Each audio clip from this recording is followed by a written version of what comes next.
the pressure is coming from a lot of different directions, and I think for a lot of our faculty and staff, it's understandably unsettling looking at new technologies and the impact it will have on the world with which we're very familiar. And two or three particular pressures this year.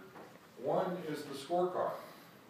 That with data looking at our student outcomes and performance, there's very objective data that can help us improve the services we provide to our students and the outcomes in our classes.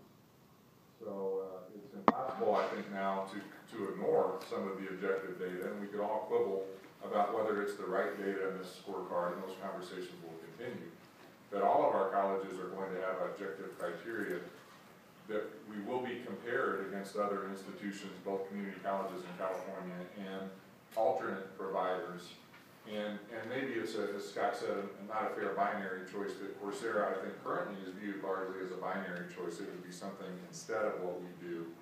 And the more interesting discussion might be how some of these new technologies could become a part of what we do in a way that would be beneficial to faculty and students. And at the state level, Governor Brown is very clear that he has a concept that online education should be a bigger part of what we do. The reasons, I think we're all still unpacking, and maybe some of the mythology that doing things electronically are always less expensive. We have a significant amount of experience that shows that the technological solution may be more effective, it may be more efficient, but it's not automatically a huge cost saver. So to the extent some of these conversations are driven by a bit of mythology that it's a cheaper way to do what we're doing, that's something we need to talk about. So that's the big picture, and for those of you who aren't familiar with the Los Rios district, we're 4 colleges in the Sacramento region and serve about 80,000 students each semester, so we're a large multi-college district. Have a large presence online currently, and it seems like every meeting that I attend now, somebody mentions a MOOC. Is that true for all of you too? And I was at a meeting last week about workforce development, and someone on the conference call said, maybe MOOCs could provide the content. And I had to say, do you know any content that's provided remotely like what we're talking about on a MOOC? And there was a long pause. And I don't know what the answer to the question is, but I think it was typical that MOOC is sort of the buzzword. And that sort of conversation was one reason why I wanted to take one. And talking to Andrew, typically the colleges and universities that are involved in Coursera are bringing forward some of their stars. So you're getting people who are very good instructors. They're usually very articulate, good speakers. They're better on video than average.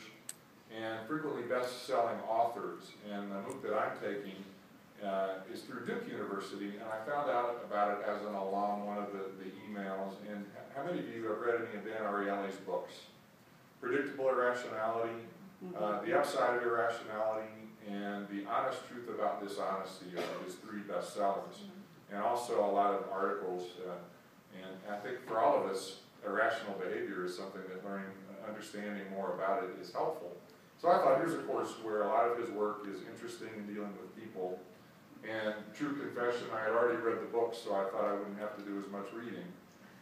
And how many of you have seen the Washington study on community college online courses that confirmed some of the things that we thought we knew, that the completion in online courses has some interesting relationships with demographics, and some of our most challenged students have a hard time completing online courses.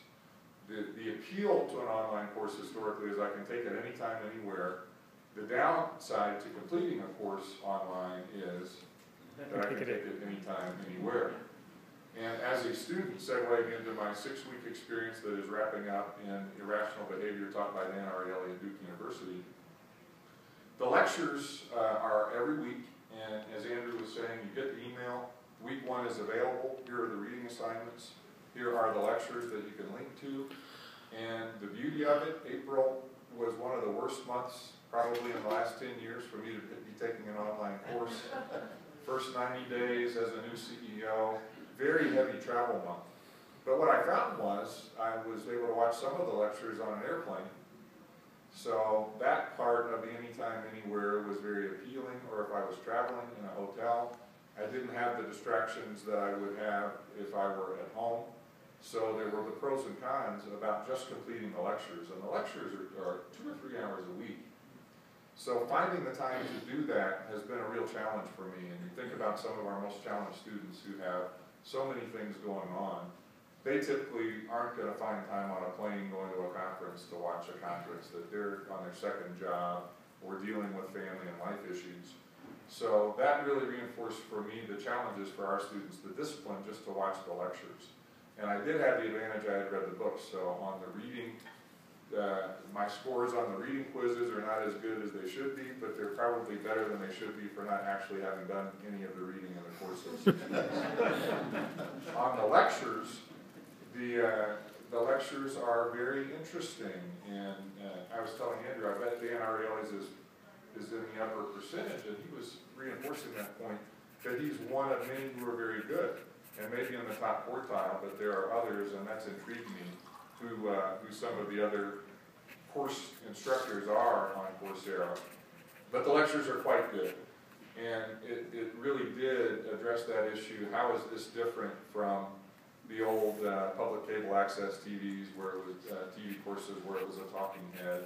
And many of the things that Dan Ariely is doing with the staff at Duke are very helpful for him improving the course, number one, and number two, for students to engage in a very different way than you can in that classroom experience with 400 where there's no interactivity at all. Whenever Dan will tell a joke in the course, immediately after we get to vote on how funny we thought it was on a score of 1 to 5. And also whether we thought it was offensive or not. Now that does two things. You're engaged. You have to stop if your mind had wandered a little bit. But also as an instructor, you're getting real-time feedback about whether a joke is funny or not. And in that course, in-person setting, you might tell the same joke for 10 years, and everyone laughs politely, so you think it was a good joke. And online, you're getting some real feedback, and I would imagine, based on the feedback I've given to some of the jokes, there are some that he would use again and some that he would not. So that part of the experience has been very helpful for me. And thinking about how some of the Coursera materials could impact our faculty and our students. One gnawing thought that I had was, if I were teaching a macroeconomics course and I wanted to do a unit on behavioral economics, I might be a pretty good lecturer, but I don't have the resources that Dan Ariely at Duke has, and the multimedia part of the lectures would be very tough to replicate for most instructors, even the really good ones.